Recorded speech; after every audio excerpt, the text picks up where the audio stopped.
एक मिथ है सर बच्चों पेरेंट्स के अंदर में कि जब एक न्यूली बॉर्न चाइल्ड होता है तो उसको मशीनों में रख दिया जाता है कुछ समय के लिए, और बाहर आके पेरेंट्स बोलते हैं कि भाई ये तो सिर्फ एक आर्टिफिशियल तरीके से हमको करवा रहे हैं, बच्चे को शुरू से मशीन में डाल देते हैं, तो कहीं ये नुकसान करता है सर ये चीज?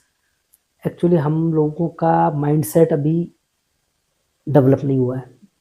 अब जितने भी लोगों के ऐसा माइंडसेट है वो सब उस जमाने के व्यक्ति हैं जिन्होंने इस तरह की चीजें नहीं देखी है। आज के 50 साल पहले 30 साल पहले तो ये सब चीजें थी नहीं थी। तो उनको वो उनका माइंडसेट अभी सॉफ्टवेयर डेवलप ही नहीं हुआ। हाँ। वो उसी सिस्टम पे चल रहे हैं कि बच्चों को उनके जमाने में जैसा रखा जाता था वैसा रख दिया। हाँ। अब बच्चों को आज के जमाने में आधुनिक सुविधाएं उपलब्ध हैं, मशीनें उपलब्ध हैं। वो मशीनें केवल बच्चे को, अगर बच्चा प्रीमेच्योर है या बच्चा बीमार है, न्यूबॉर्न बच्चा अपना टेम्परेचर मेंटेन नहीं कर सकता तो उसको उस जो मशीन है जिसको हम कहते हैं इंक्यूबेटर या रेडिएंट हीट वार्मर, वो केवल बच्चे को वो अपना नेचुरल टेम्परेचर मेंटेन करने के लिए रखा जाता है। वो मशीन कोई किसी तरह की कुछ नहीं है। उसको ऑक्सीजन देनी है तो आप उसके साथ लगा देंगे, उसको फोटोथेरेपी देनी है, जॉन्डिस हो गया तो फोटोथेरेपी उसमें लगा देंगे।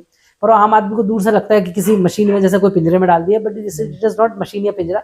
वो उसको रखने का एक बेड है, जैसे हम बीमार होकर किसी बेड पे सोते हैं ऐसा वो बच्चे के लिए बेड है। वो बेड हीटेड होता है या उसमें हीट कंट्रोल करने का मेजर सिस्टम लगे होते हैं, मशीन लगी होती है, उसके वार्मर लगे होते हैं, तो इसलिए वो थोड़ा सा दिखने में फैसिनेटिंग लगता है। पर वो ऐसा नहीं है कि वो मशीन में कोई मशीन में रख के बच्चे को कुछ ऊंचा नीचा कर दिया। ये सिंपल सा मिथ है और कुछ नहीं। सही।